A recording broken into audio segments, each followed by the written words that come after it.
შემდეგ მეოთხე თავია ის არქაული კულტურები და პრიმიტიული კულტურები, ეს განსხვავებული რაღაცა არის. პრიმიტიული კულტურა და არქაული კულტურა ის არის მონოპოლარი არქაული, რომელიც ასე ვთქვათ არის რომელიღაც დროშია, არა? იმის განვითარება ჩვენ არ ვიცით, იმას ჩვენ ვერ შევისწავლით, ვერ ჩავჯდებით იქ, იმიტომ რაღაცა არტეფაქტი აღმოჩნდა, რაღაცა კბილისგან გაკეთებული რაღაცა, რა ვიცი რა. 1000 თეორიები შეიძლება ამაზე და ყველა ჰიპოთეტურია. არქაული კულტურაზე წარმოდგენები. სიტყვა არ არის. აღწერა არ არის ამისი არაფრის. არ მეუბნება ის არაფერს არ მელაპარაკებ, ერთადერთი სალაპარაკო აი ეს არის. აი ეს ენა, რომელიც მან დატოვა აი ამ არტეფაქტების სახით. მაგრამ შეიძლება პრიმიტიული კულტურას ამის გაცნობა შეიძლება. პრიმიტიული კულტურა ნიშნავს იმას, რომ დღეს ეს კულტურა არსებობს და ჩამორჩენილია, წყალებში და ჩავსვათ, კი ჩამორჩენილია, გასაგებია. ჩამორჩენილი ხარ შენ დღეს რომ კომპიუტერი არ აქვს და ისე მანქანაზე ბეჭდა. აბა რა ხარ?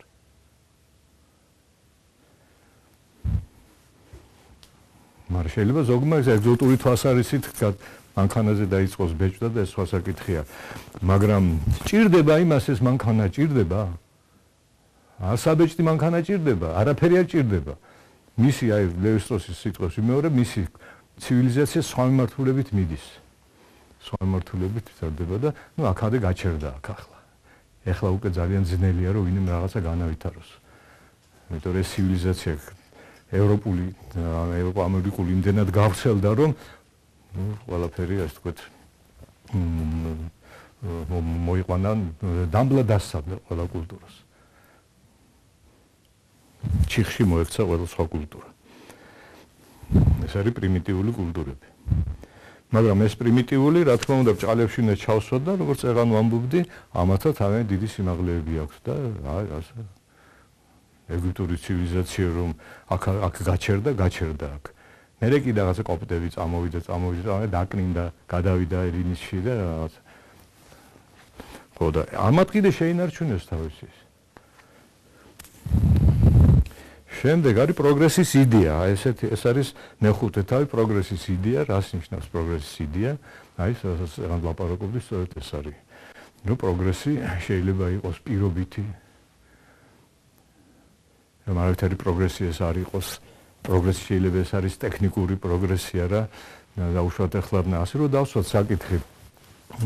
ახლა ჩვენ წარსულ თაობებს უყურებთ, აი, რომ არ ქონდათ არაფერი არ ქონდათ. ისევ კომპიუტერს ჩავაცივდით ამას, არ ქონდათ კომპიუტერი კაცო რა, რამდენ შრომას ხარჯავდნენ. ბატისფრით წერდნენ, მერე შემოვიდა რაღაცა ისა მუდმივი კალმები ეს ყველაფერი, არაფერი არ ქონდათ, არაფერი, მაგრამ ის იმას რაც არ არსებობდა, არ ისაგმისებდა ცხადია. ეს მისთვის სავსებით ის იყო. არაფერი დისკომფორტი ის არ იყო, მაგრამ მას რომ ცოდნოდა რომ სადღაც რომელიღაც ქვეყანაში არის რაღაცა ბატისფრთა კი არა ასეთი რაღაცა რომ მელანი არ ილევა იქ, ეს სხვა საკითხია კიდე და შეიძლება თავი ებრძოდა ჩამორჩენილად. თუ კი ის დაამყარებდა, თუ ის პროგრესი დაიყვანდა აი აქამდე საწერი მოწყობილების განვითარების თვალსაზრისით. და რა თქმა უნდა ის გადმოიღებდა აქა და შეიძლება უკეთესად განევითარებია ეს. აი პროგრესი ეს არის. თორე ისე რომ ის თავის კულტურაში კმაყოფილია, სრულყოფილია, არაფერი არ ჭირდება. ეხლა რა გამოდის ისე რომ ყველა წარსული თავად ჩვენს რა თქმა უნდა რომელთაც არ ვიცით კიდევ რა მოელის ამ სისტემას, ამ ტექნიკას, ამ კომპიუტერებს რა მოელის არ ვიცით ჩვენ. ახლა გავშტერები ვართ. ვუყურებთ ამას. არაფერ დისკომფორტს არ გვიმობთ ჩვენ. მაგრამ ჩვენ დღითი დღე რაღაცა ვითარდება ეს ისა რა, რაღაცა ჰოლოგრაფიული გამოსახულებები ამ კომპიუტერზე, რაღაცა რა ვიცი მე პირველად რომ მაჩვენეს ეს ციგნი რომელიც იქიდან გამოგზავნეს ამერიკიდან ელექტრონი და გამოვიდა. ავწიე ხელები. აი მაგაშია საქმე, ავწიე ხელები და თქვი ჩამორჩენილი ვართ. რა თქმა უნდა. თუ კი შენ თვლი რომ ეს არის მთავარი და ამაზე ამყარებ შენს კულტურას. მაშინ რა თქმა უნდა ჩამორჩენილი ხარ. მაგრამ თუ შენ ამის ფარდი კიდე სხვა გაქვს რაღაცა და ეს არაფერი არ არის კაც ჩემთვის ეს. მე სულ არ მინდა ეს წერო და ისა და კონტემპლაციაში ვიქნები და ვიაზროვნებ და სულ ჭირდება ინდოელებს, სულ ჭირდებოდათ ეს. შემდეგ იმას დაწერეს ის დამწერლობაში დააფიქსირეს მაინც ის ვედები ეს ყველაფერი. მანამდე არის სულ ჭირდებოდა დამწერლობა. ჩვენ გონია რომ დამწერლობა ვაი არ ქონდა დამწერლობა საწოდებები იყვნენ სულაც არა. მე დარწმუნებულია რომ საქართველოში ქრისტიანობამ შემოიტანა დამწერლობა ქართულ ენაზე. და მანამდე მაშინ როგორ იყვნენ მანამდე კაცო როგორ იყო შენ აქედან რო უყურებ შენ თავს რომ დამწერლობის გარეშე გაზეთის კითხვის გარეშე არ წარმოგიდგენია ცხოვრება ასე არ იყო ბატონო ზეპირად იყო ყველაფერი. გამოვიდა და მაცნე ჰაროლდი გამოაცხადებდა და დამთავრდა ეს გამოცხადებული მაშინ ისეთივე ანაბეჭდს ტოვებდა როგორცაც ის დატოვებდა ბეჭდურ მასალაზე ქაღალდზე. ამიტომ არის რომ ჰომეროსის პოემები ზეპირად იყო უზარმაზარი მე კიდე რა ჰომეროს შორს არის ჰიპოთეტურია მაგრამ აი შუა აზიაში აკინები იყვნენ ვეფხისტყაოსანზე 10-ჯერ მეტ მოცულობის ნაწარმოებს ზეპირად დილიდან საღამომდე რამდენიმე დღე ყვებოდნენ. რომელი ჯობია პლატონი სხვა შორის ძალიან ალმაცერად უყურებდა დამწერლობას. ეს არაფერი არ არის. ეს სხვა საკითხია კიდევ. და თუ მართლა მარსა დამწერლობაზე არის ლაპარაკი და ეს ამით გვინდა ჩვენ ყველაფერი, მაშინ რა თქმა უნდა ჩვენ შეიძლება თავი ვიგრძნოთ ცოტა დაჩაგრულად, იმიტომ რომ სხვას უკეთესი დამწერლობა აქვს. ამდენ მე არ მაქვს და რა ვქნა წვალობ და გამოვიგონებ და ასე შემდეგ.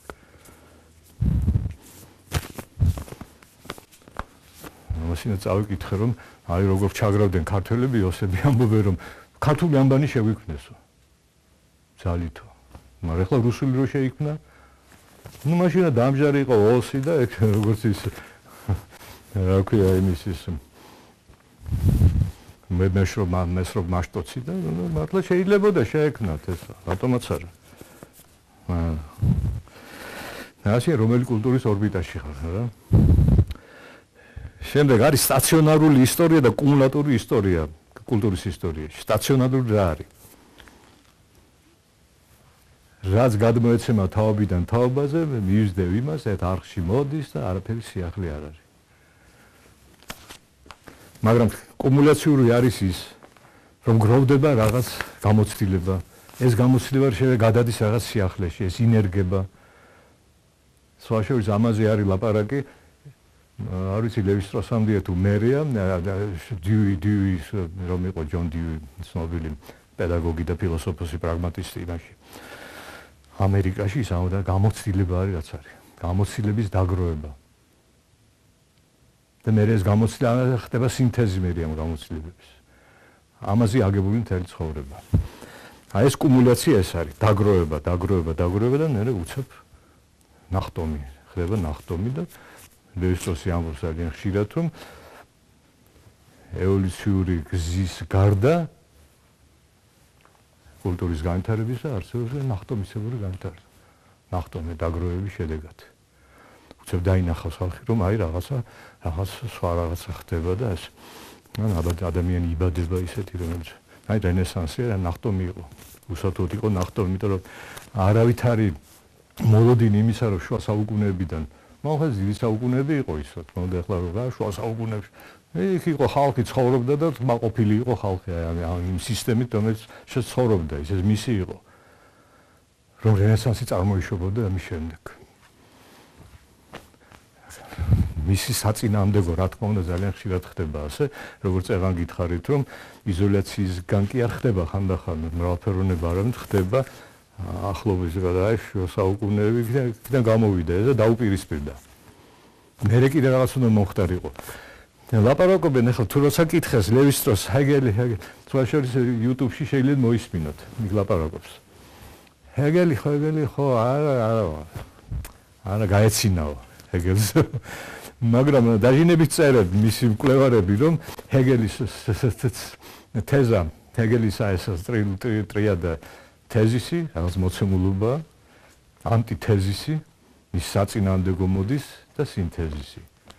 აი ამ სქემაზე ვითარდება კულტურა. ეს მედიაცია სწორედ ეს არის. რომ ეს სინთეზი არის მედიაცია. მესამე წევრია, მაგრამ აგვარებს მოცემულობას მის საწინააღმდეგო მოვლენასთან. შეიძლება ყოველდღიურად დავაკვირდეთ ამას. და ასე ვითარდება ცივილიზაციაც. მაგრამ ის სინთეზისი არის ნახტომი ნამდვილად. ის არ გამომდინარეობს არც ერთიდან, არც მეორიდან. ამიტომ რენესანსი იქიდან ვერ გამოვა. რენესანსი გამოვიდა იქიდან ანტიკურიდან ანტიკური. იქიდან გამოვიდა თვითონ. არც იქიდან არ გამოვიდა. რისი აღდგენა, რაღაც აღდგენაა, მაგრამ ეს ყველაფერი არის, თქვა, მასალა, რაც ოპერირებს რენესანსი. ეს ანტიკურობა და ის კარგი